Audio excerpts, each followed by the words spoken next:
to sign autographs for fans, and we know that that means a lot to her, man. We have a lot to talk about tomorrow on the channel. We're going to talk about Stephanie White. We're going to talk about basically what happened with the defense. Looked like they was very much struggling at times. I know some fans feel a type of way that, hey, they only lost by 3 points. The game really wasn't that bad. But we're going to dissect it all. We're going to talk about the pros and the cons tomorrow. But with all that being said, let's check out some footage from earlier today. Let's roll it. The preseason. Despite the Fever's opening night defeat, Caitlin Clark made sure the day ended on a different note. Footage of Clark at a Morgan Wallen concert in Indianapolis spread rapidly across social media, showing her in good spirits hours after the loss. The clip gained significant traction online, with many noting how quickly she seemed to shift gears after a tough result. The preseason, maybe different looks today. What's the biggest specific challenge they pose? Well, I mean, they've got a lot of great players, first and foremost, and I think the additions that they made are really impactful. And I think the other thing is Jose's a great coach. I mean, Jose runs really good stuff. You could just see from their activity level in preseason, 5 players in constant motion, understanding, reads in the system. It makes it hard. You can't relax. You got to stay on. Earlier in the day, before tip-off, Clark also spent roughly 10 minutes outside signing autographs for fans, a gesture that drew plenty of attention on its own and reinforced her reputation for being accessible to the people who show up to support her. On the basketball side, the post-game press conference covered a lot of ground. When asked about the challenge Dallas presented, Coach Stephanie White pointed to their constant player movement, their depth across every position, and their head coach's ability to put together a well-organized system. It makes it hard. You can't relax. You got to stay on. They have quality depth at every position. They've got size. They've got elite skill set. And so for us, we got to be on, and we got to be attentive, and we got to be aware the entire possession defensively. It's going to take a lot out of us. This is not. We can't just go out and try to outscore Dallas. They can score too. So we've got to be really intentional defensively in our coverages and executing our coverages. But we got to take it one possession at a time. All right, bring us home. She acknowledged the Fever couldn't simply try to outscore the Wings, that Dallas had enough firepower to make that strategy backfire, and stressed the need to be disciplined and deliberate on the defensive end for the problems to take us. Full length of every possession. The chemistry question came up as well. White was candid that there's no way to fast forward through the process of players learning each other again. I just want to ask about kind of the chemistry and timing of everybody working together. Obviously, this core has been together, but it hasn't been together for a long time in that whole way. So how do you kind of, in this early season, kind of approach that process, quicken the process, without trying to, I guess, do too much and try to force it? Yeah, I mean, you can't speed it up as much as we'd like to. I mean, look, we love to hit that fast forward button. And we know that there's going to be... She noted that last year, a thin roster meant everyone played heavy minutes, but this season brings a different kind of challenge, more depth, which means fewer minutes to go around and more internal competition for playing time. Her meeting with the team's core 3 before the opener was framed as preparation for exactly these kinds of growing pains. Defensively, White attributed giving up 107 points to a combination of personnel recognition issues and a lack of consistent effort on the boards. We love to hit that fast forward button. And we know that there's going to be a growth process, and we know that there are going to be different challenges that we had a year ago. Look, everybody got to play a year ago because we didn't have a lot of bodies, right? Everybody got to play a lot of minutes. We're going to have new challenges with quality depth and not as many minutes to go around. So I think the biggest thing is just having an awareness of it. One of the reasons I had that meeting with our big 3 is because these challenges are going to present themselves, right? We're going to grow through all of this, learning one another again on the floor, learning how teams are going to play differently. She said allowing second-chance opportunities hurt the team, and that once certain Dallas players got comfortable, slowing them down became increasingly difficult. Clark addressed her physical condition directly, saying her back gets out of alignment periodically and the tunnel trips were simply to have it adjusted. She described herself as feeling fast and sharp overall, and said the loss came down to execution, not physical limitations. How teams are going to play differently against us with all of those 3 and the rest of our core back together on the floor. And so we got to be patient with that process. I know we want it instantaneously, and that's kind of the world we live in. Everybody wants everything right now. But I think we give each other grace and give ourselves grace through this process. But these guys are competitive. Embarrassing. And they want to put one another in positions to be successful. And, while it's not always going to look exactly the way that we want, we know that we can control enough things to put ourselves in position to win, and that's our goal. She also pointed to attacking the basket as a deliberate priority this season, something she felt she'd lost some of last year while working through her injury. Getting into the paint, she explained, forces defensive rotations that create opportunities for teammates even when she doesn't finish herself.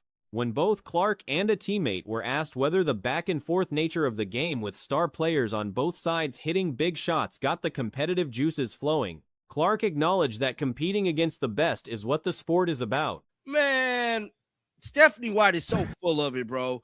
Just so freaking full of it. It ain't even funny. When Clark, man, talk about this damn injury, because I truly believe that there is an injury, bro. They could try to hide it. They could try to spin it. There is 107 today. Preseason was a big talk from your coach in the preseason. What happened on that end of the floor to give up such a high number tonight? I think it comes down a little bit of personnel, knowing who you guard, knowing how you got to guard them. Her teammate echoed that sentiment, pointing to the ongoing chemistry work between the Fever's core as the foundation everything else gets built on. Fans of the Indiana Fever, and more specifically, fans of Caitlin Clark, have not let go of what happened during the 2025 season. The injury situation that unfolded last year, where Clark appeared to be dealing with an ankle issue while the organization kept feeding the public a vague day-to-day status, left a deep and lasting wound in the fan base.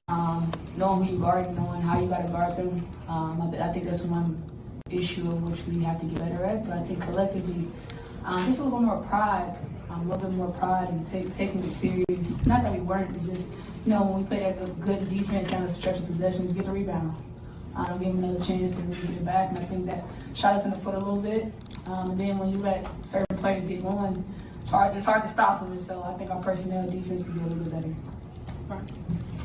Caitlin, your first game back, how do you feel physically and how you...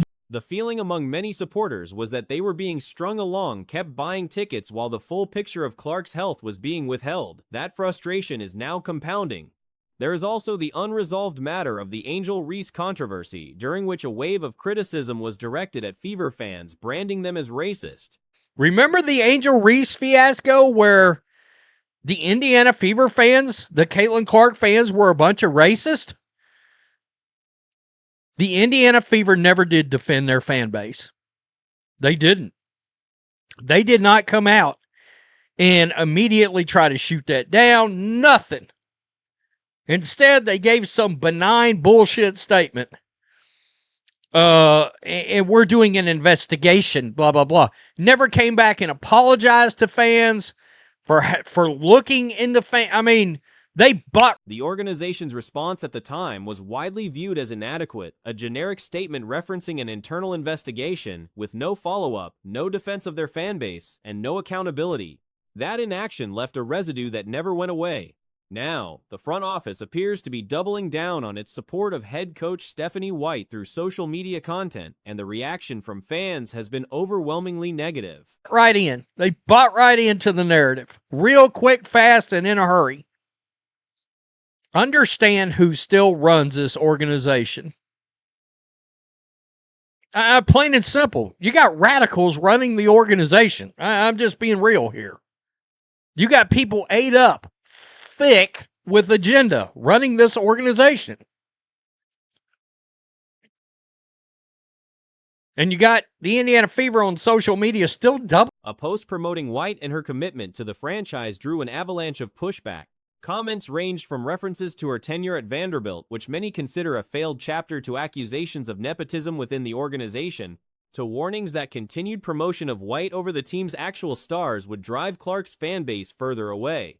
That fan base is, by most measures, the primary engine behind the Fever's recent surge in attendance. And you got the Indiana Fever on social media still doubling down on Stephanie White being the savior of the franchise. The savior of the franchise wears 22. You dimwits don't know it. I mean, what? But people have not forgotten. They have not forgiven. Remember, we're all stringing along day to day injury. All of a sudden, Oh, well, Caitlin Clark injured her ankle, and everybody. Before Clark's arrival, the team was averaging something in the neighborhood of 4,500 fans per game. That number jumped to somewhere between 16,000 and 17,000. The math is not complicated. Went, when did that happen? And were you going to bother to tell anybody about it? Or just keep telling fans she's day-to-day so they'll keep buying tickets? That is a massive issue. You combine this with the fact that it seems like we got a coach that believes Kelsey Mitchell's the best player on this team. Again, love Kelsey. Maybe the most dynamic scorer in the league.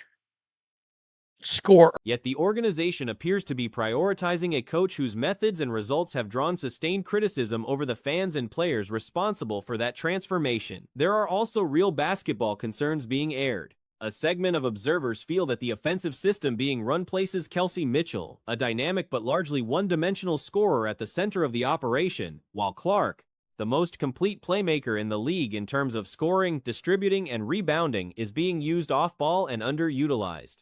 One-dimensional. Scorer. Caitlin Clark's the best playmaker in the league. All around. Scoring, distributing the ball, rebounding. And then you got this. Indiana Fever post this on their social media. Quote, I take great pride in representing this franchise in a positive way.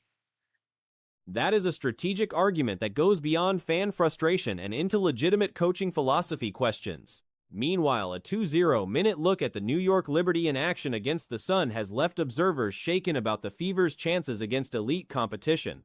The Liberty's combination of size, length, and guard speed was on full display forward, sprinting in transition ahead of opposing guards, interior presence disrupting everything. Positive way. As training camp comes to a close, our sights are set on the regular season. We look at head coach Stephanie White's journey. Fudge me to tears. Mother fudge me. I'm trying to clean it up. Trying to clean it up a little bit for y'all. Oh, the rage bait. Oh, woo-wee.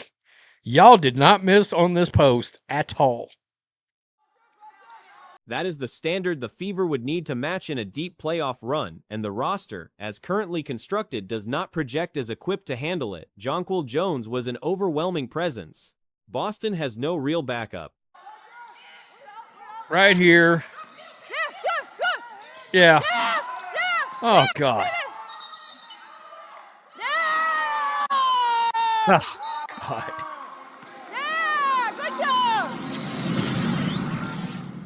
All right, we're stopping it right there. I can't do any more. The screams you hear are the screams of the former Vanderbilt program she lit on fire. The length disadvantage is not a minor issue. There are broader organizational questions being raised as well. With an NBA franchise, the Pacers under the same ownership umbrella, the argument is being made that basketball operations, people with experience at that level, should be brought in to help manage a situation of this scale and visibility. Venom. My boy Venom. Read the room, admin. I mean, seriously. Just keep doubling down with this bullshit. My boy CDS, you're a bunch of idiots. My boy Carlos Garcia just couldn't even. We're laughing at you and we're also nauseated all at the same time. Please have a professional doing video PR, as this is not you present. Names like Larry Bird have been floated as consulting possibilities. The idea being that Clark's presence demands a front office infrastructure capable of operating at a level far beyond what a typical WNBA organization has historically needed to maintain.